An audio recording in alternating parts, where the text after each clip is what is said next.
Hey everybody! So I just got some new Tamborims in by Gobi, which is a brand that I really like.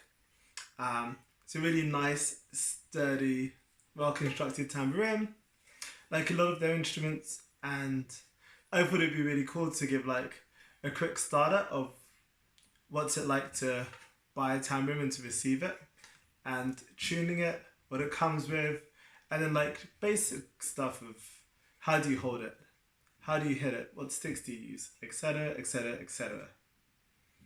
So start. To have a tamborim, things that you might want to look out for is the size. This is like relatively short, so it's easy to put your hand over.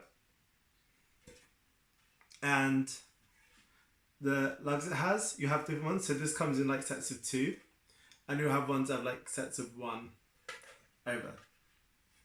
The two's quite cool, it's quite comfortable. It like sits in your palm. And then what it will also come with is a tuning key as well. You'll probably need to buy your own sticks, but I'll get to that later. So the first thing is, how does it sound? Okay, it's a little bit low, which is like you're starting to like some slightly extra notes, so it's good to tune it up a little bit. So your tuning key that comes with it. And you just want to turn slightly to the right to make it higher. And equally on both sides. You'll notice sometimes some feel like tighter than others. So if one feels really loose, you can tighten that up like a little bit more. If one feels too tight, you can ease up a little bit.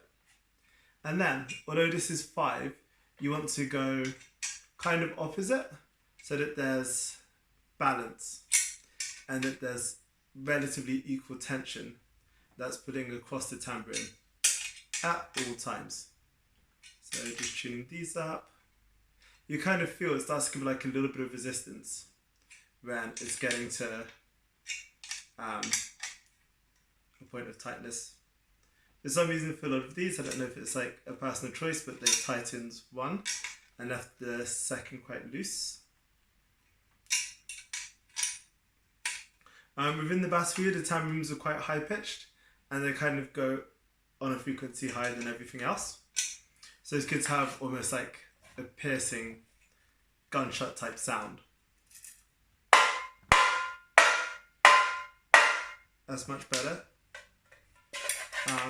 There's a little bit of vibration. Inch it up slightly more.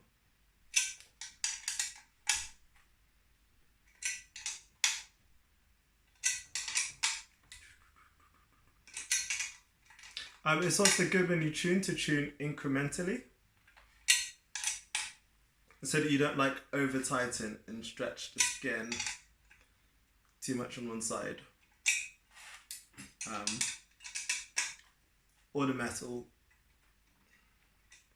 And the way to do that is just to keep doing opposites and try and keep that tension as balanced as you can.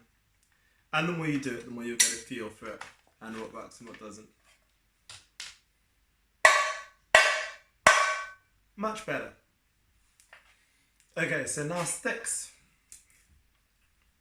You can have one prong or one prong stick, which has quite a clear sound,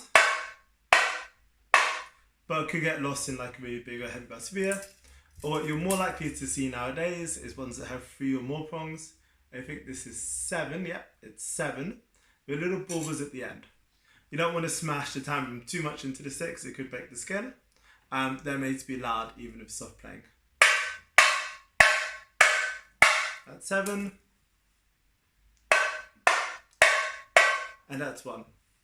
There are different ways to hold the tamborim, but the main kind of thing is to have some fingers in the middle like this, and then something out as well. So you could have 4 fingers in a palm, like this. My thumb just resting there, and you should be able to turn it like this as well, like you're giving a wave to someone. Or you could have 3 fingers and 2 out, which for some people feels comfortable, And for some people, at least at the start, it's a stretch. I found it a stretch at first. Or you can have 2 fingers, these 2 fingers, and to the side.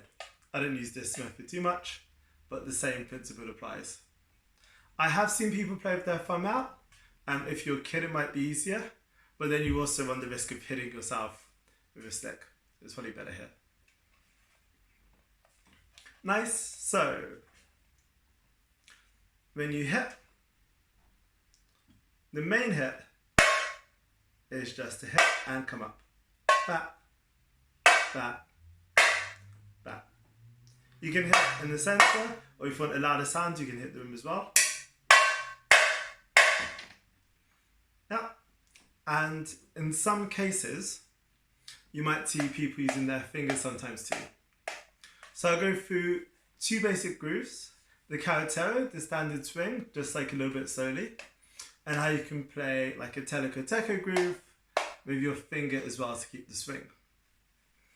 So a normal carretero swing, which is 1 hit, and then down, and then up, and then down. It's good to practice this for now, not moving the time and just your hand. So 1, 2, that.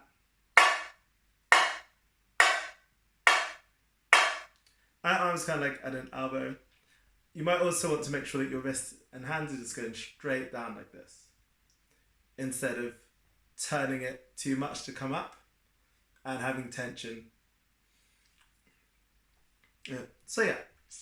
So you're going to go 1, 2, back up, but without turning the wrist over. You're just coming down and then up.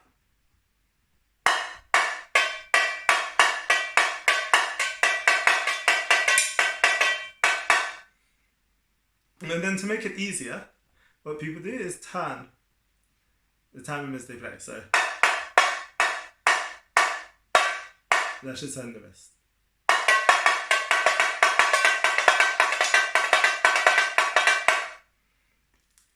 Same with the 7 prong.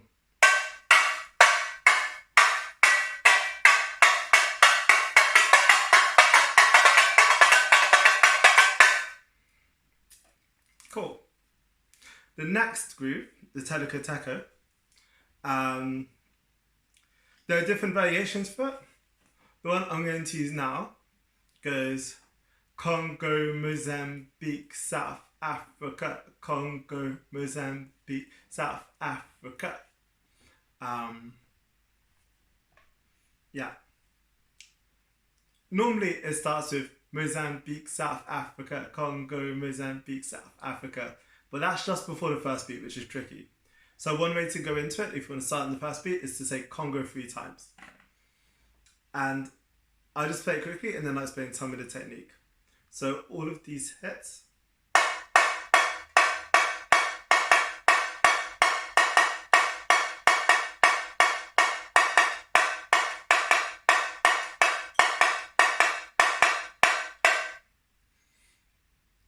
So, like the very first hit in playing the carretero, the swing, you're just going to come up.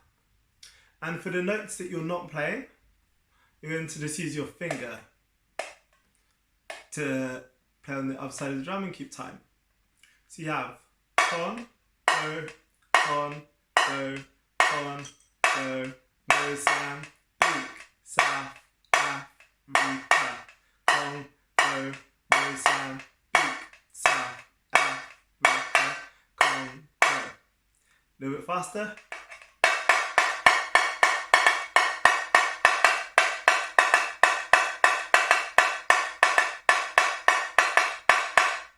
Cool. I hope that helped.